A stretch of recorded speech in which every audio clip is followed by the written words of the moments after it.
So yes, welcome everyone, and thanks so much for joining. It's great to see so many of you here and interested in RSECon, and particularly in the submissions and reviews call, which we're going to be talking about today. So I'll introduce myself in a minute, and the team as well, but I just wanted to kind of confirm that RSECon is happening in September, between the 3rd and the 5th of September this year in Newcastle, UK. And today we're going to be talking about submissions and reviews and the call for those actions, and what kind of requirements there are from you if you're interested in either making a submission or becoming a reviewer. So for those of you who don't know me, I'm Dave Horsfall. I work at Newcastle University and I'm the programme co-chair this year. I will introduce everyone who's going to be also talking today, and maybe they can say hello when they start speaking. But we have Fliss Guest, who's the steering group chair for the committee this year, James Graham and Ian Barras, who are in the talk team, Robert Chrisholm, poster chair, and Hannah Williams and Paul Burke on the workshop team. So we're going to be kind of tag teaming this webinar today, and all taking an opportunity to engage and explain the process of submissions and reviews. Next slide, please. So I'm going to talk just for a couple of minutes about the conference manifesto, and then I'm going to hand over to Fliss to talk about the themes for this year, and then we'll be moving on to talking about submissions, and then there'll be a section on reviewers, and then we're going to have plenty of time at the end for a Q&A session, just to talk through any questions that you have. So we created a manifesto this year to be really clear and vocal about what our objectives are and what we're really focusing on when we're actually organising the event this year. We have 3 areas of focus, and the first is to make an accessible and inclusive event. So we really want people from diverse backgrounds to be able to fully participate and contribute throughout the conference, and really work to ensure that every attendee feels valued and respected. And the second point from the manifesto, if you can move forward, Fliss, please, is that we really want to kind of create a celebratory atmosphere. So my previous experience of RSECon is that this happens naturally. I've always felt it like very positive coming away from this event and feeling very excited about the future of RSE. But we wanted to be really explicit and kind of set it as an objective, that's what we actually want to do, to just kind of acknowledge that that's the kind of natural atmosphere that we create. So we really want to celebrate all of our amazing achievements this year, and for the conference to be a focal point for that. And then the last point of the manifesto is that we want to be out-facing. So we've had 10 years of really rapid growth of the RSE community. And I think that the objectives from the conference maybe 5 years ago are very different to what they are now. We've moved into maybe a different phase where we are more established, and it's perhaps a good opportunity for us to think about exploring fresh perspectives from outside our community and understanding how they see us and where we might be going in the future, and really building some bridges with those diverse partners. So we've defined a theme this year, and I'm going to hand over to Fliss to talk more about this. Thanks, Dave. So during his keynote at RSECon24, Professor Neil Chu Hong proposed 9 research software development principles. By exploring these principles as a theme of RSECon24, we hope to better understand ourselves, our significance within the research environment, and our broader impact on society and the planet. So you can see the principles on the slide here. They are fair, to ensure software is reusable by as many users as possible; secure, with a focus on respecting data privacy and assuming attacks; maintainable, with a view to making software easy to adapt and to correct faults; reproducible, enabling trust in research; recognition, looking to reward all roles and develop the next generation; inclusive, promoting accessibility and being supportive of a broad community; responsible, with a focus on building to reduce impact on our environment; open and global, transcending national and discipline boundaries; and last but not least, humanist, resulting in unbiased, ethical software that is in support of humanity. During the submission process, we'll ask you to select the principles which are relevant in your work, and we encourage you to incorporate a brief reflection into your session. We hope these moments of reflection on a united set of principles will bring cohesion across the programme and allow us to group together submissions that are driven by similar underlying principles. So you can find suggestions on ways in which you can incorporate these moments of reflections into your session in our submission guidelines on our website. I am now going to pass over to James, I believe, to talk about that's me next. Submissions. Hi everyone, I'm James, and as Dave said at the start, I'm the talks chair for the conference this year. So this year, some of you I'm sure will be familiar with what we've done previously, and some of you won't be. What we've done this year is we've grouped our submission types into these 4 groups. So if you go to the conference website, you'll see this, and you can click through each of these to the different types. If we could go to the next slide, please, Fliss. These types are all intended for different kinds of purposes, and some of them have sort of subtypes within them. So the presentations top level type contains both talks and walkthroughs. These are available at a range of different lengths for the time slot. That's 15, 30, or 45 minutes. And they're intended to highlight work that you're doing, to raise awareness of a project, or to share some lessons learned. And the distinction between the 2 types here, talks are sort of very much what you might be used to as a conference talk. It's someone presenting some information. Walkthroughs are a little more interactive than that, where it's often someone stood at the front demoing a tool, and people might like to follow along, but it's not sort of the main focus of it. So there's your sort of 2 presentation formats. We've got panels at 45 or 75 minutes, which are intended to facilitate discussion among a few different points of view on a larger or more complex topic. And these might be really good for starting a conversation around something. So we've had, for example, panels previously on different roles within the RSE community, or different perspectives from different parts of the community. Interactive sessions are workshops and hackathons, and birds of a feather, as we've got at the bottom. I'll talk a little bit about that in a moment. These are very much more interactive. It's about directly teaching a new skill or demonstrating a tool, where we expect people to be sort of following along on their laptops, working with you to learn a new piece of technology or a new skill.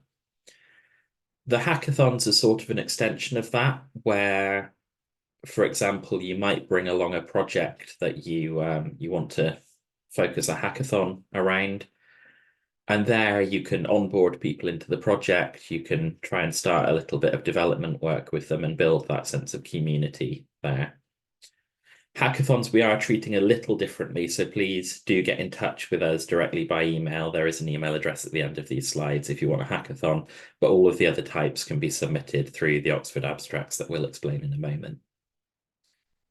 And finally, if the core types are posters.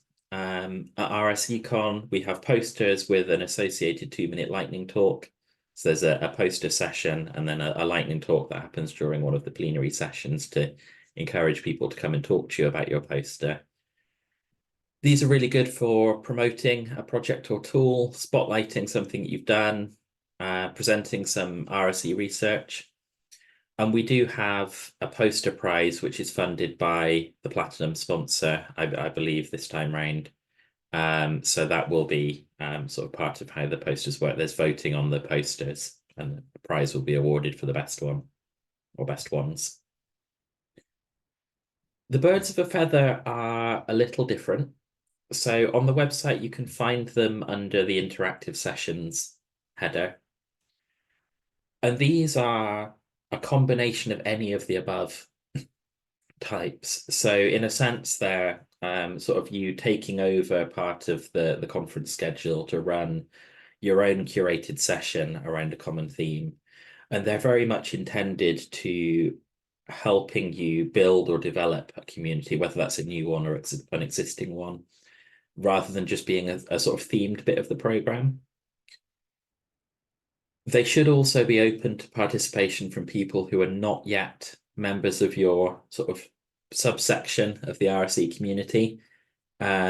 Because what we want to do with this is to make sure that we can use this as an opportunity to bring in awareness across the community about the whole range of things that we're doing and that people are working on.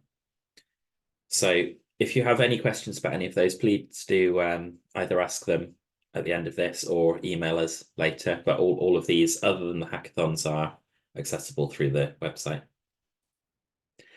And just before we move on to the next section, if you go to the website, you will find much more information about all of these types, much more detail about the formats and the sorts of things that we think would fit well into them. But please do ask if you've got any questions. And we'll hand over to Hannah.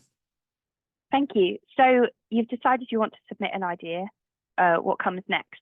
So if you follow the links from various cool pages on the website, it's going to take you to Oxford Abstract.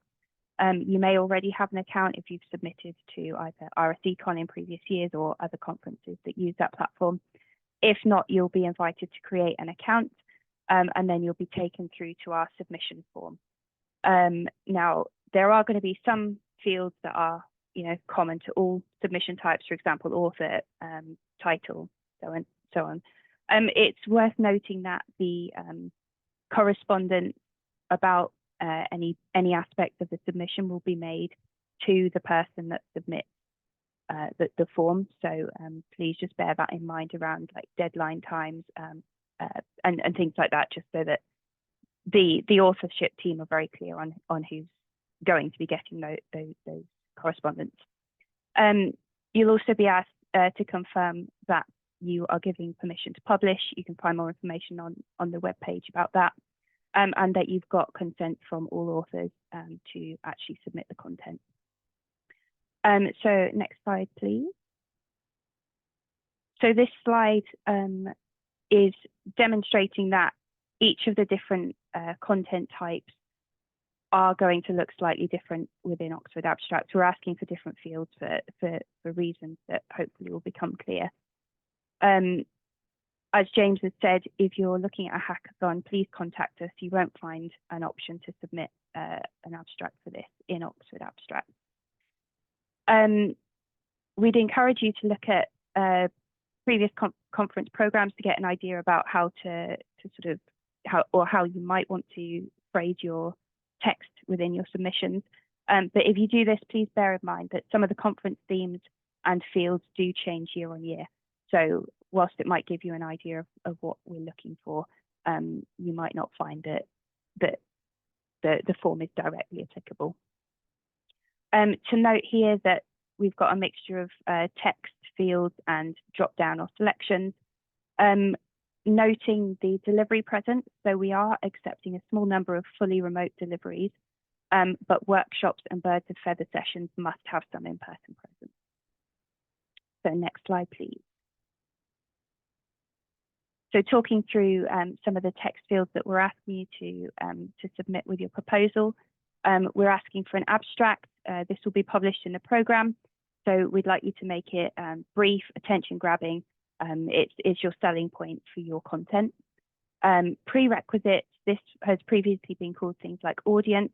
We're asking you here to consider what attendees to your session should know or should be familiar with for them to engage fully with your content. Whilst we appreciate that you're going to want, maybe want some level of knowledge to access your content, we do want to sort of flag the mission and the manifesto that Dave was speaking about earlier, that we'd really like you to consider the range of attendees that will be at the conference. The outcomes, we're asking you to talk about what attendees to your session are going to leave with, what they can expect to learn, what skills they'll be developing there. Then we're coming on to accessibility. We can point you towards the accessibility guidance on the conference webpage.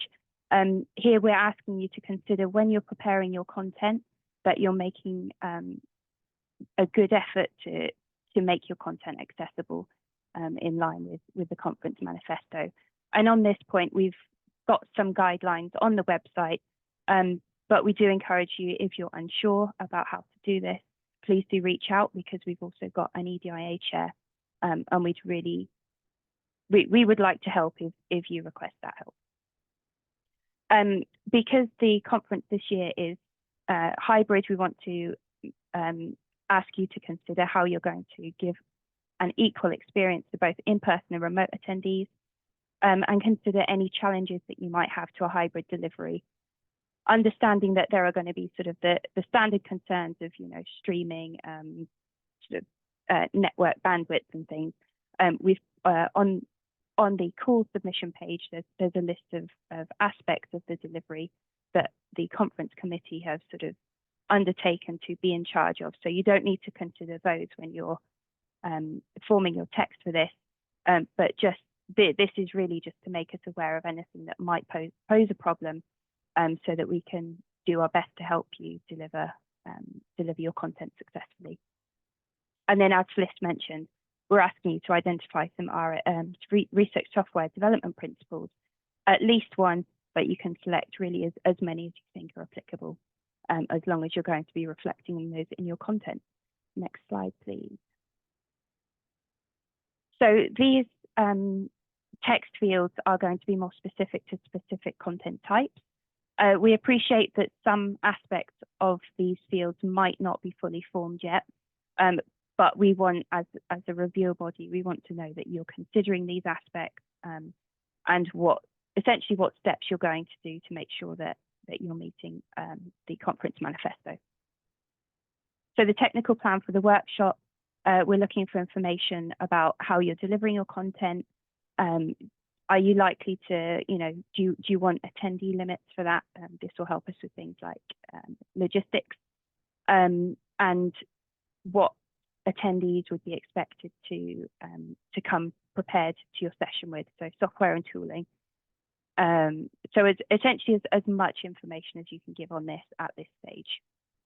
There will be a point, should submissions be successful, where we'll help you contact conference attendees about sign-up instructions. But we do ask that with software and tooling, that it's not reasonable to expect conference attendees to incur any cost for accessing licenses for these. The content plan is specific to birds of a feather. This is sort of a combination of the technical plan for the workshop and panel diversity. We're just wanting to get an understanding of how you will curate your content, again, in alignment with the mission statement, particularly around diversity and inclusion. Again, are you going to have any attendee limits? Is there software and tooling that you're going to be using, and pre-set up instructions? And particularly how you're going to collect your discussion material. The justification is also specific to birds of a feather, and this is really to understand why you think your content should be allocated to birds of a feather session.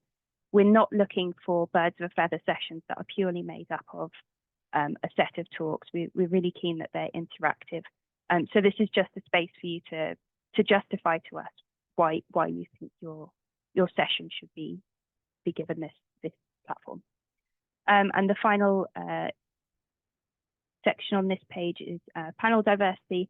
So again, we appreciate you might not have identified panels if you're your panelists, if you're submitting a panel session, but we want to understand how you're going to consider diversity across the RSE community and the wider world. And again, just to highlight, if you're in doubt about any of these aspects, please do contact either the program team or the EDIA chair. And I think I'm passing over to Ian. Hello. So we do recognise that some people may find presenting at a conference quite daunting, and we do want to be welcoming to everyone and making them feel comfortable. So as in previous years, we are offering a mentoring scheme for accepted submissions. So if your submission is accepted, we may be able to provide a mentor who can help review any draft slides you may have, go through a rehearsal ahead of the presentation, and help reviewing the accessibility of your content and providing advice on how to make your content engaging so the audience can get the most out of what you're trying to say. To request a mentor, you will need to do this when you're submitting your content, and there'll be a nice checkbox that you can tick to say that you're interested in the mentoring scheme. And we do hope to provide a mentor to everyone who wants one, but please be aware that it may not be possible with numbers, but we are going to encourage people to sign up to be a mentor as well. And on the next slide. So now, hopefully, all that's remaining is for you to have the content for your submission. We've hopefully told you everything you need to know about the process of how to submit. And so once you have your content, you can go to our website for the link through to click on the submissions. And be aware, please, that our deadline for submission is the 1st of May. And we hope to be able to tell everyone the results from the review process the week commencing the 3rd of June. And now we'll hear about what the review process is. Thank you, Ian. So the submission review process is really important to the conference because RSECon has a broad community with attendees from academia, industry, the public sector and charities as well. And within this, they also have a wide range of roles. Not everyone is performing exactly the same duties. So we want to ensure the perspectives of this whole community are reflected in the programme. The conference team, the program team rather, and the conference committee, we're very small relative to the whole community of attendees that attend the conference. So it's important that we get a broad range of reviewers to help ensure the program isn't biased towards any particular group. We do intend for the reviewing to be a low pressure exercise. Our goal is to capture the assessment from this broad community. We aren't looking to catch people out for wrongthink. Your opinions do matter, and we anticipate every review is going to take about 5 to 15 minutes. So hopefully you can put forward yourself to do a few. Ultimately, the responsibility for which submissions are accepted to the program will be down to the program team. So don't consider, don't be too worried if you think you're going to have mistakes in any reviews. So roughly the timeline that we're going to follow, hopefully you'll be able to register to review submissions by the 30th of April. You can find the link for this form on the call for reviewers on the website. After then submissions have closed, the program team will allocate submission to reviewers and send out emails to notify them.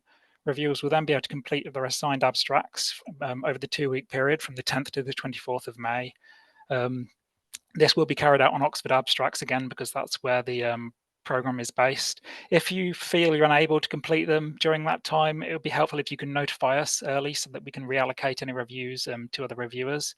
And then once this review period is closed, we will then meet as a program team to assess the reviews and notify submitters. Again, as I think Ian noted, this will hopefully be the week beginning 3rd of June.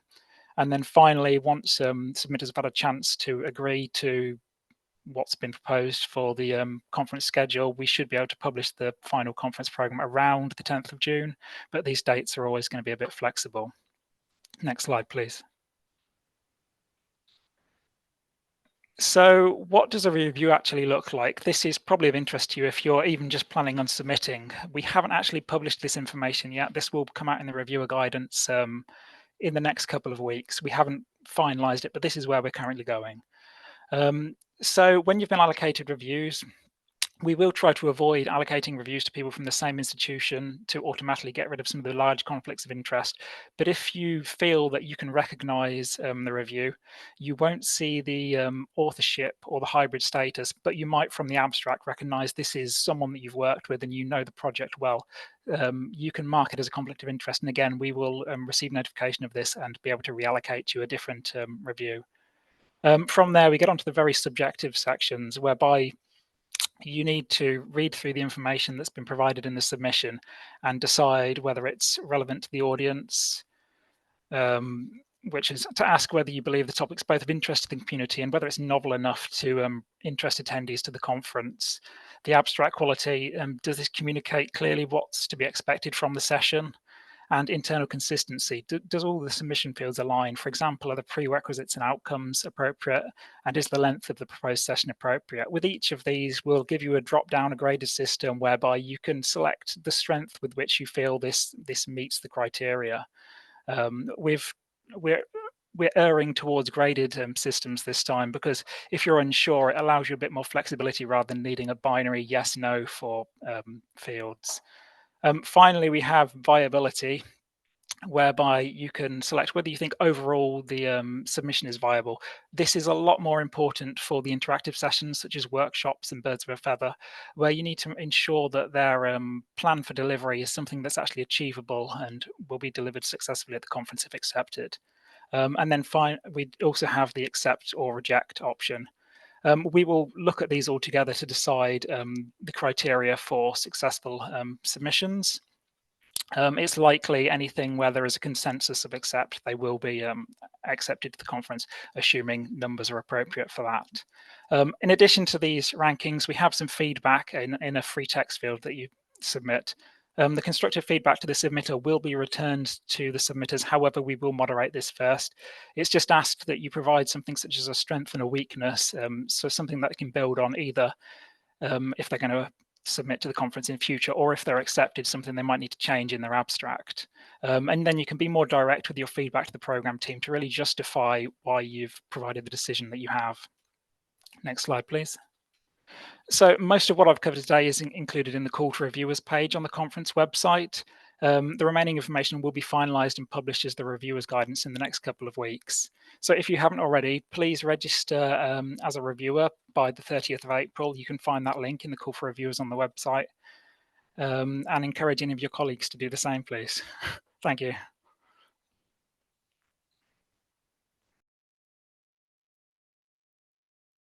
Thank you so much to everyone who has spoken today, and I'd just like to congratulate the whole program team on all of the hard work getting these calls out and putting together a really great presentation.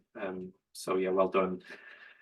And then yeah, open up to any questions that people have. So please feel free to raise your hand and come to you if you have any questions or comments about the process.